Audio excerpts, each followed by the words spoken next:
Right గా మరో breaking news చూస్తున్న మదనపల్లె ఫైళ్ల దగ్ధం కేసులో పూర్వ ఆర్డీఓ మురళిని సిఐడి అరెస్ట్ చేసింది. ఇక తిరుపతిలోని నివాసంలో అదుపులోకి తీసుకున్నారు. జూన్ 2న మురళికి ఇచ్చిన మధ్యంతర బెయిల్ ను నిన్న సుప్రీంకోర్టు రద్దు చేసింది. గతేడాది జూలై 21న జరిగిన దస్త్రాల దహనం కేసులో నిందితునిగా ఉన్నారు. ఇక 2022 అక్టోబర్ నుంచి 2024 ఫిబ్రవరి 5 వరకు మదనపల్లెలో ఆర్డీఓగా మురళి పనిచేశారు. రైట్ గా ఇదే విషయానికి సంబంధించి లేటెస్ట్ అప్డేట్స్ అందించడానికి మా ప్రతినిధి వర్మ అందిస్తారు. వర్మ, చెప్పండి, మురళిని సిఐడి పోలీసులు అరెస్టు చేసినట్టుగా తెలుస్తోంది. అప్డేట్స్ ఏంటి? రమణి, ఈ రోజు ఉదయం తిరుపతిలోని ఆయన నివాసంలో మాజీ ఆర్డీఓ మురళిని అరెస్టు చేయడం జరిగింది.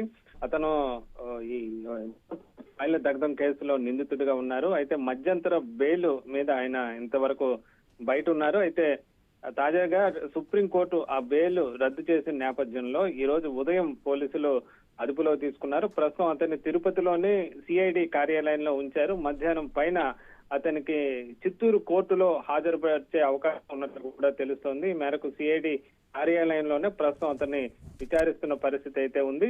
ఇక ఏదైతే మదనపల్లె సబ్ కలెక్టర్ కార్యాలయానికి సంబంధించి జూలై 21న అక్కడ ఫైళ్ల దహనం చోటు చేసుకుంది. మొదటగా ప్రమాదంగా అందరూ భావించినప్పటికీ కూడా ఆ తర్వాత దీన్ని కుట్రపూరితంగా చేసినట్లుగా కూడా కేసు నమోదు చేసింది. దీనికి సంబంధించి కూడా విచారణ అప్పటి నుంచి కొనసాగుతోంది. ప్రస్తుతం పలువురు నిందితులను కూడా సిఐడి అరెస్టు చేసిన పరిస్థితి అయితే ఉంది.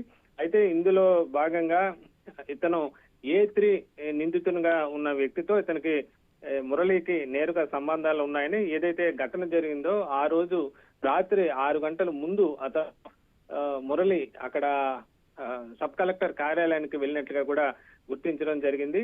ఆ తర్వాత అతని నిందితుల జాబితాలో అతను కూడా చేర్చడం జరిగింది. ప్రస్తుతం ఆ తర్వాత అతను అరెస్టు చేయగా తర్వాత హైకోర్టును ఆశ్రయించారు. ఆ తర్వాత హైకోర్టు కొట్టేసిన తర్వాత కూడా సుప్రీంకోర్టులో SLP ఒక పిటిషన్ అయితే దాఖలు చేశారు.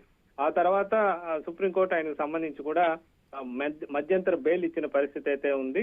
ఆ తర్వాత ప్రస్తుతం మళ్ళీ కూడా ఏపీ ప్రభుత్వం దీనిపైన సిఐడి కూడా అప్పీలుకు వెళ్లిన తర్వాత తాజాగా అతను మధ్యంతర బెయిల్ రద్దు చేస్తూ కూడా దానికి సంబంధించి కూడా కోర్టు ఉత్తర్వులు జారీ చేసిన పరిస్థితి అయితే ఉంది. ఈ నేపథ్యంలో ఈ రోజు ఉదయం మురళిని అరెస్టు చేశారు. ప్రస్తుతం అతను కస్టడీకి కూడా కోర్టులో కోరే అవకాశం ఉంది. తర్వాత కూడా ప్రస్తుతం మరింత వేగం పుంజుకునే అవకాశం అయితే ఈ ఫైళ్ల దగ్ధం కేసులో కనిపిస్తోందని చెప్పొచ్చు. బ్రాహ్మణి.